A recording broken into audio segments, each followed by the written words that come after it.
سفیان طاری صاحب کہتے ہیں جس شخص کو دنیا میں کسی جرم کے ساتھ سزا مل جاتی ہے تو کیا اسے آخرت میں سزا نہیں ملے گی؟ ایسا کہیں پر نہیں کہا گیا کہ جس کو دنیا میں سزا مل جائے اس کو آخرت میں نہیں ملے گی۔ بعض روایتیں اس طرف اشارہ ضرور کرتی ہیں کہ اللہ تعالیٰ اگر کسی دنیا میں دے دیتے ہیں تو اللہ کی رحمت سے بعید ہے کہ اللہ تعالیٰ یہاں بھی اسے سزا دے وہاں بھی اسے سزا دے، اس طرح کی روایتیں ہیں۔ لیکن بڑا مسئلہ یہ ہے کہ کس جرم کی کیا سزا تھی اور کتنی ملی، یہ کون طے کرے گا؟ یہ طے کرنا ظاہر بات ہے کہ کوئی امتی تو طے کر ہی نہیں سکتا۔ کسی بھی جرم کی پتہ نہیں کتنی سزا ملنا چاہیے، اس کو کتنی ملی، کیونکہ یہ بہت ممکن ہے کہ اللہ تعالیٰ اسے کچھ سزا یہاں دے دے، کچھ سزا وہاں دے دے۔ تو اگر کسی جرم کی کوئی متعین سزا ہے اور اسے وہ مل گئی تب تو آپ کہہ سکتے ہیں۔ مثال کے طور پر کسی نے کوئی جرم کیا، اس کو کوڑے لگ گئے شرعی اعتبار سے، چوری کا ہے وہ ہاتھ کٹ گیا اور اس بندے نے توبہ بھی کر لیا، تو اب ظاہر بات ہے کہ اب اسے آخرت میں اس چوری کی سزا نہیں ملے گی کیونکہ اس کا ہاتھ کٹ گیا،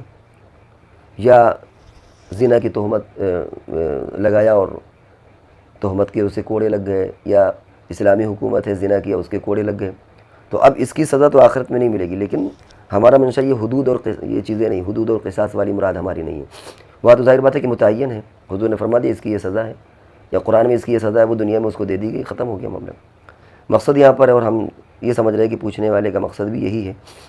کہ اگر عام طور پر کسی بندے نے کوئی غلط کیا اور ہمیں محسوس ہوا کہ اس کو سزا ملی، تو یہ یقین سے نہیں کہا جا سکتا کہ اسی جرم کی سزا ہے، اور پھر اس جرم کی جتنی سزا ملنا چاہیے اتنی ہی ملی یا اس سے کم ملی، سمجھ رہے ہیں؟ تو یہ چیز طے نہیں ہو سکتی۔ جب طے نہیں ہو سکتی تو ایسا ہو سکتا ہے کہ اللہ تعالیٰ اسے یہاں بھی سزا دیں اور کچھ سزا جو باقی ہو وہاں بھی دیں۔ تو اس لیے یہ سوال بھی آپ کا تھوڑا سا مجمل ہے، تو اس کی وجہ سے ہم نے کیٹیگری کر دی کہ اگر حدود اور قصاص کے تعلق سے جو سزائیں اسلام میں متعین ہیں، اگر ان کی سزاؤں ان جرموں کی سزا اس سے دنیا میں مل چکی ہے، اس نے توبہ اللہ سے کر لیا ہے، تو پھر آخرت میں اس جرم کی سزا اسے نہیں ملے گی۔ لیکن عام طور سے جو آدمی، مثال کے طور پر غیبت ہے، اب کسی نے غیبت کی تو اس غیبت کی کوئی سزا دنیا میں متعین نہیں ہے۔ اب آپ نے دیکھا کہ ایک بندے نے غیبت کی، بعد میں جا کر کے اسے ٹھوکر لگ گئی، اس کے زخم آ گیا، تب آپ یہ نہیں کہہ سکتے کہ یہ جو سزا ملی یہ غیبت ہی کی ہے۔ یہ بھی ہو سکتا ہے غیبت کی اس نے کی اور اللہ نے اسے نقص سزا دے دی، اور یہ بھی ہو سکتا ہے کہ یہ سزا غیبت کی نہ ہو،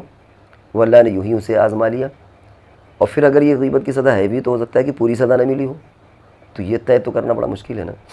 اس لیے وہ سزائیں جو متعین نہیں ہیں، یعنی وہ سزائیں کہ یعنی وہ جرم یا وہ گناہ جن کی سزائیں متعین نہیں ہیں،